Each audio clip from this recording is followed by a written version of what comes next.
y la OTAN se expande en 5 oleadas sucesivas hacia las fronteras rusas, incumpliendo sus promesas. Y hay la creación del sistema de escudo antimisiles para neutralizar la capacidad rusa de ataque. Entonces Rusia se siente despreciada, se siente humillada, y cuando encuentra inesperadamente a un socio europeo como Alemania, poco pragmático, que le compra su energía barata, con la cual Alemania financia a su industria y a sus exportaciones para mayor competitividad y se convierte en una gran potencia Alemania, en el motor de Europa, cuando eso parecía que empezaba a generarle a Rusia un cierto acercamiento a Europa, surgen los problemas en el Euromaidán en Ucrania, surgen las provocaciones ucranianas auspiciadas por Occidente. Japón logra graduarse de potencia cuando derrota a la Rusia imperial en 1905 y luego invade Corea, se la quita al Imperio Chino, invade la Manchuria, donde establece el Manchukuo, un estado títere pro-Japón, y luego empieza a industrializarse y construye una flota naval que rivaliza con Gran Bretaña y Estados Unidos. Entonces realmente había una preocupación en Occidente respecto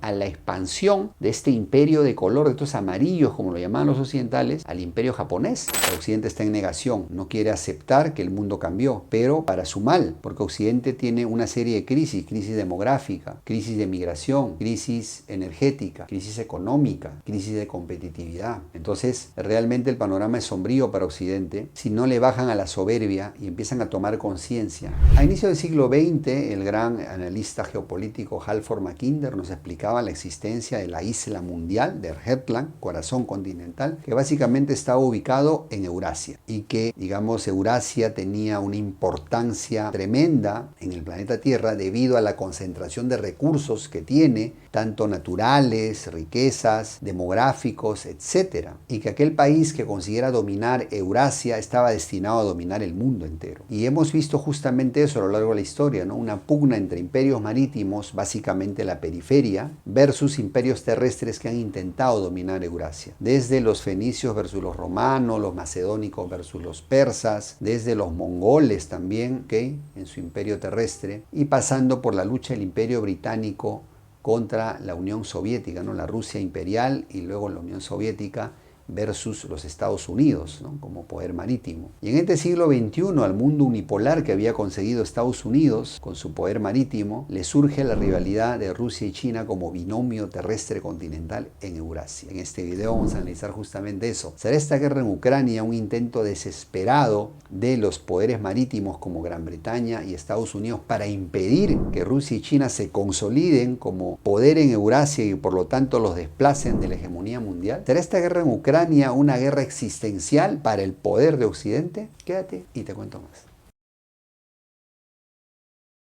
Tomemos en cuenta lo siguiente, mis queridos amigos. Europa siempre ha tenido un fantasma, un pánico a las invasiones asiáticas. Recordemos que las padeció en la época de los califatos. Recordemos que las padeció en la época del Imperio Otomano, que llegaron a las puertas de Viena. Recordemos que las padeció con la presencia de los hunos, con la presencia de los mongoles, que prácticamente llegaron a toda la Europa del Este. Entonces, digamos, Europa siempre ha tenido ese pánico y ese temor a que surja un poder asiático grande, fuerte, que lo someta. Y esto realmente, cuando ya pasó la etapa colonial, Europa conquista el mundo, se dividen las colonias en el mundo entero, derrotan al imperio, digamos, que había en la India, al imperio chino en el siglo XIX, y se consolidan su poder. Pero en ese escenario que parecía que pues ya todo estaba dicho, Europa era el único poder en el mundo, surge un rival inesperado, una pequeña isla aislada llamada Zipango, que luego cambia su nombre a Japón, que fue abierta al comercio a punta de pistola y cañones por el Comodoro Perry en la bahía de Tokio. Japón supo entender la importancia de modernizarse, de actualizarse en industria, en tecnología, digamos la etapa Meiji, y Japón, digamos, entiende la necesidad de expandirse, ¿no? Entonces surge un imperio colonialista de color, que no era blanco caucásico. Japón logra graduarse de potencia cuando derrota a la Rusia imperial en 1905. Y luego invade Corea, se la quita al Imperio Chino, invade la Manchuria, donde establece el Manchukuo, un estado títere pro-Japón, y luego empieza a industrializarse y construye una flota naval que rivaliza con Gran Bretaña y Estados Unidos. Entonces realmente había una preocupación en Occidente respecto a la expansión de este imperio de color, de estos amarillos, como lo llamaban los occidentales, al imperio japonés. Entonces Japón toma una decisión audaz porque pues, sufría de dependencia crónica de energía, de petróleo, hacia las exportaciones que le hacía Estados Unidos y las Indias Orientales británicas. Entonces Japón decide atacar en Pearl Harbor, decide jugársela, intentar, digamos, de dominar el Pacífico, y pues imagínense el impacto que causó que unos soldados amarillos derrotaran a soldados blancos británicos en Singapur, en Malasia, en Birmania, estuvieron a las puertas de la India. Imagínate lo que causó que estos amarillos derrotaran a los franceses en la Indochina y desalojaran a los estadounidenses de Filipinas. Entonces realmente era como una pesadilla para los occidentales, ¿no? Y realmente esto Japón lo pagó muy caro. Este atrevimiento, según los cánones europeos, lo pagó muy caro Japón con 2 bombas atómicas. La razón por la que Estados Unidos no le lanzó bombas atómicas a la Alemania nazi y sí se las lanzó a Japón tiene que ver con un tufillo un poco racista, ¿no creemos? Da para pensar eso, ¿ok?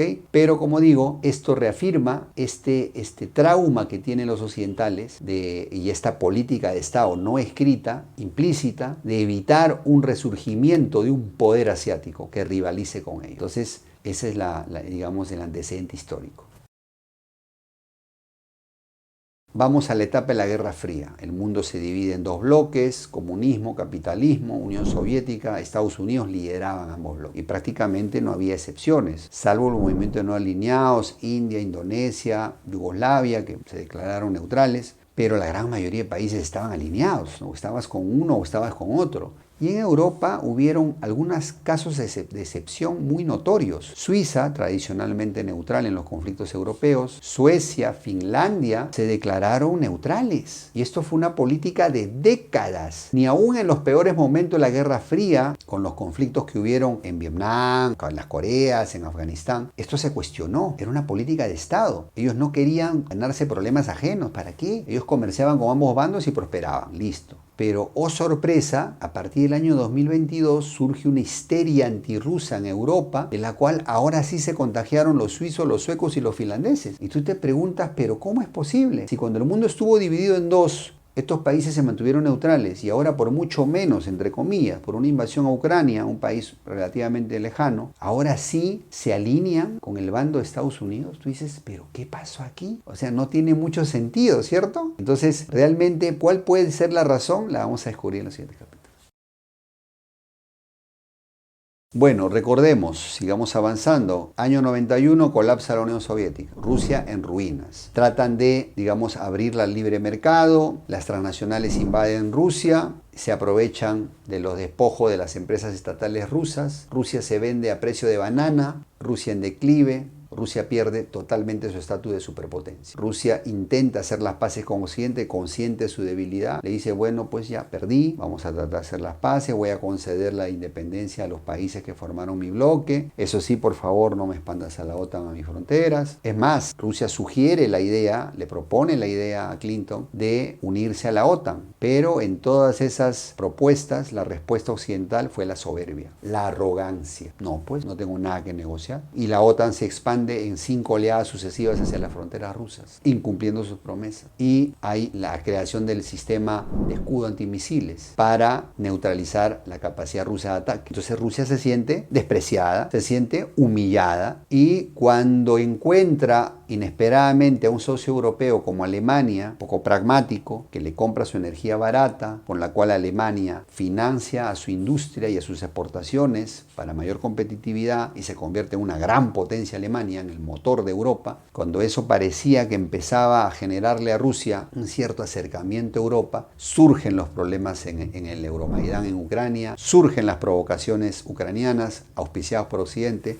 y entonces se desata la guerra en Ucrania. Y entonces Rusia pierde su mercado europeo porque hasta le vuelan su gasoducto el Nord Stream. Pues imagínate, ¿no? Un boicot general. Pero tú te pones a pensar, entonces luego Rusia, por necesidad, vive de vender su energía, vira hacia Asia. Y toda esa energía barata que alimentaba la industria europea ahora se va a Asia. Se va a China, se va a India, a otros países asiáticos que se están desarrollando. Uy, no, pues esto no lo perdona Occidente. No. Una cosa era que tú quisieras invadir Ucrania, bueno, medio podemos negociar. Otra cosa es que apoyes el surgimiento de un poder asiático, un poder de color. A Rusia le salió lo asiático, pues Rusia es euroasiática, ¿no? Entonces, los europeos no pueden permitir ni aceptar que se forme un nuevo imperio mogol, ¿no?, en Asia, que Eurasia se una. No, porque pues puede venir de nuevo Genghis Khan o Atila y pone en peligro el continente. Entonces eso hace que surja la histeria, ¿no?, la histeria colectiva, el pánico, y pues por eso es que le llamaron las cancillerías a Suiza, Suecia y Finlandia y dijeron, oye, déjate de cosas, ¿no? Estamos bajo ataque, se vienen los hunos, tenemos que formar la Federación de Pueblos Europeos, hacer una nueva batalla de los campos cataláunicos para evitar el peligro asiático, ¿no? Nos invade Asia. Esa es la razón de todo este ataque visceral de Occidente contra Rusia, porque Rusia se está convirtiendo en la espada de Asia, está haciendo el trabajo sucio a China, a India. Es la verdad, porque tiene hard power, porque tiene poder militar. Entonces, esa es la situación, el por qué Occidente, por eso Macron dice, el propio Estados Unidos ha dicho, no podemos permitir la victoria de Rusia, porque permitir la victoria de Rusia, no debilitar a Rusia, sería prácticamente permitir que el oso y el dragón se unan. Y recordemos a Mackinder, si Rusia y China consolidan su unión, se acabó el pleito. Eurasia resurge como bloque y chao Occidente. Occidente siempre fue solo una península asiática. Chao Estados Unidos, que es un poder periférico marítimo, pero se queda ahí en su lado del mundo. Entonces, esa es la situación, el peligro para Occidente y el porqué de las reacciones. Bueno, y para remate de problemas para Occidente, ya en esta década de los 2020, ya Asia, sobre todo China, estaba superando las empresas asiáticas en competitividad a las empresas occidentales. El problema para Occidente es ese chip colonialista que tiene. Occidente, a pesar que nos vendió, ¿no?, el marketing de que son los liberales, que propugnan por las libertades, libre comercio, la libre competencia, la propiedad privada, el respeto a la propiedad privada, falso. Son los más falsos liberales que existe, porque Occidente se acostumbró a usar su hard power, bota militar, para apoyar a sus transnacionales. Sus transnacionales se expandieron por el mundo en los 90, en la llamada época de la globalización, porque Occidente era el poder unipolar, y si un presidente no quería firmar un TLC, un Tratado de Libre Comercio beneficioso a Occidente, pues simplemente le daba un golpe de Estado o lo sacaban del poder, se acabó. Y ese era el estilo de Occidente. Por eso Occidente se acostumbraba a no ser productivo, competitivo. Occidente se acostumbró a ser un parásito del mundo entero. Por eso Rusia, Putin le acaba de decir, señores, se acabó el baile de los vampiros. No va más, Occidente no va más, está su modelo caduco, obsoleto. El mundo entero no quiere más vampiros. Entonces, si ya a China le había aprendido ya a competir a Occidente, lo estaba superando en muchas tecnologías. Ahora con la energía barata rusa, pues mucho mejor, o sea, ya es el tiro de gracia a la industria occidental. Si no, recordemos la reacción histérica en la guerra arancelaria contra China. ¿Por qué? Porque Estados Unidos se dio cuenta que China le vendía más de lo que le compraba a Estados Unidos. Esa es la razón.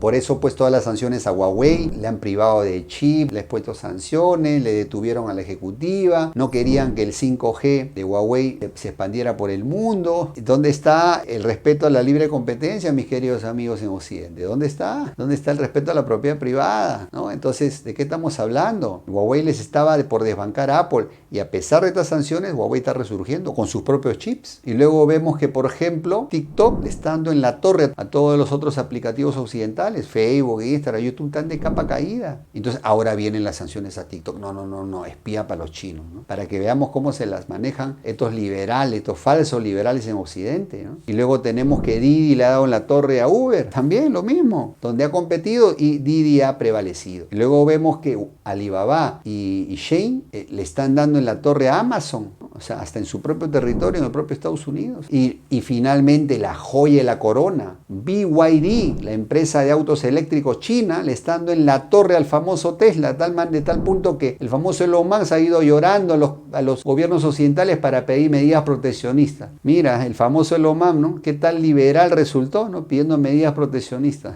Para que veamos la hipocresía. Y Asia, pues, ya está inalcanzable en desarrollo tecnológico. China liderando computación cuántica, inteligencia artificial, robótica de segunda generación. Entonces, es esa la razón de la histeria. ¿Por qué Occidente se está cerrando en su patio y ya no quiere comerciar con nadie? Los liberales se han vuelto proteccionistas, ¿no? Bonitos liberales.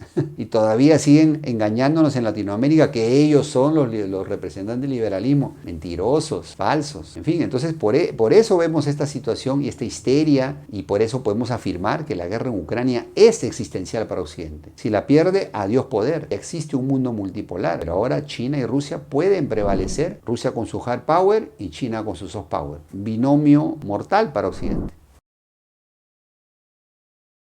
Entonces, mi querido amigo, por eso vemos que ahora en este momento no hay lugar para los neutrales. Occidente está recorriendo el mundo diciendo o estás conmigo o estás contra mí. No hay, ahora se ha polarizado el mundo completamente, es una guerra fría 2.0. Y entonces el peligro es que haya nuevas Ucranias en otros países en el mundo donde se enfrentan estos bloques. Esa es la razón. Y esa es la razón también por la cual Occidente, como sea, quiere impedir que Rusia gane esta guerra. Y entonces por eso están amenazando con enviar tropas al conflicto de Ucrania. Pero también es la misma razón por la que China no permitiría que Rusia caiga, porque China sabe que si cae Rusia, la siguiente en la lista son ellos. Entonces no lo va a permitir. Si Occidente comete el error de mandar tropas a la guerra en Ucrania, con el mismo derecho los aliados de Rusia van a mandar descaradamente tropas al conflicto ucraniano. Y veremos soldados iraníes, soldados norcoreanos, quizás soldados chinos. Y esto se va a convertir como en la guerra en Corea, donde pelearon varios países del mundo en dicho territorio. Entonces ese es el peligro, y que esto puede escalar inclusive a un nivel nuclear. Entonces esos son los peligros, y en este punto de cambio de hegemón es el que estamos viviendo en este momento.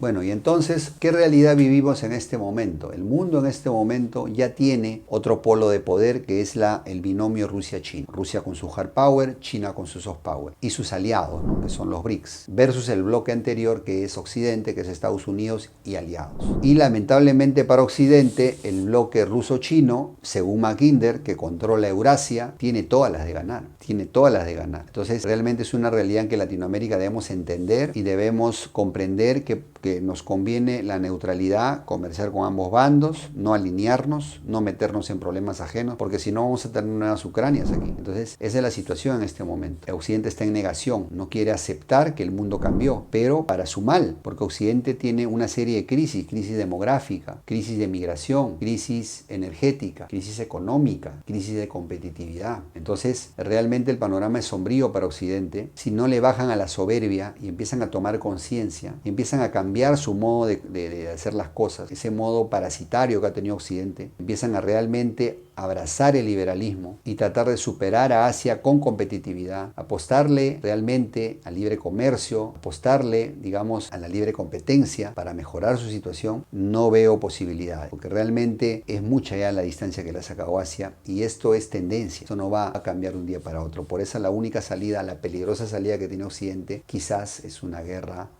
nuclear.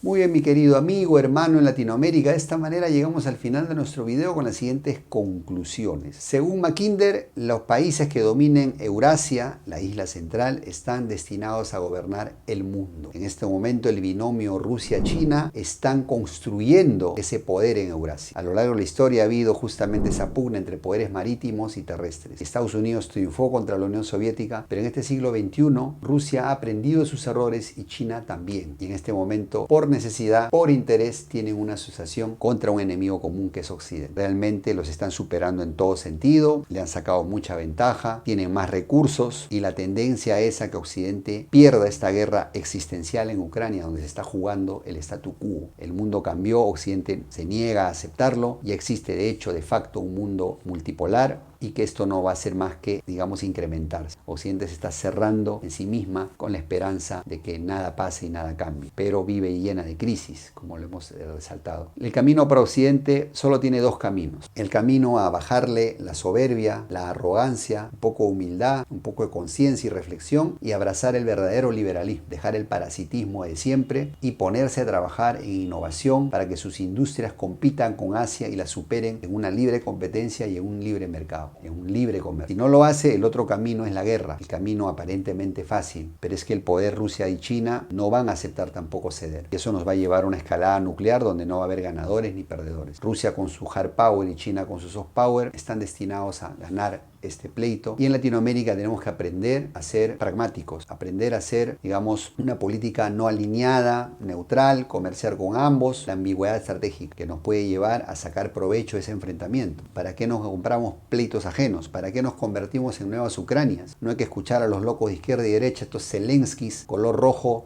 y color azul, que son de los extremos, que nos quieren meter en problemas. En Latinoamérica debemos aprender de India, de Turquía, que con neutralidad avanzan en la consecución de sus intereses. Esa es la política inteligente que tenemos que tener, ¿ok? Entonces tú, mi querido joven latinoamericano, tenemos que dejar de consumir menos ideología, menos dogmatismo y más ciencia y más pragmatismo. Menos politiqueros y más científicos y técnicos. Eso es lo que va a cambiar en nuestra Latinoamérica con patriotismo, con anticorrupción, sobre todo con modernización educativa en nuestra tecnología, ¿ok? Confío en eso. Si estás de acuerdo con este mensaje de desarrollar Latinoamérica en paz con una tercera vía, ayúdanos a compartir este video con por lo menos 5 personas de tu entorno a través de todas tus redes sociales, ¿ok? Para de esa manera romper la censura que hay en redes. Te encargo eso, sé que no me vas a fallar. Así que bueno, y abajo espero tus comentarios, ya que estés en acuerdo o desacuerdo con nosotros. ¿Será realmente esta guerra de Ucrania existencial para Occidente? ¿Será realmente que Rusia y China podrán prevalecer o no? ¿O se terminarán dividiendo? En fin, te leo abajo. Te mando un gran abrazo, te veo en el siguiente video y recuerda, nuestra amada Latinoamérica necesita de nosotros hoy más que nunca unidad y pragmatismo para volver a ser grandes. Hasta la próxima.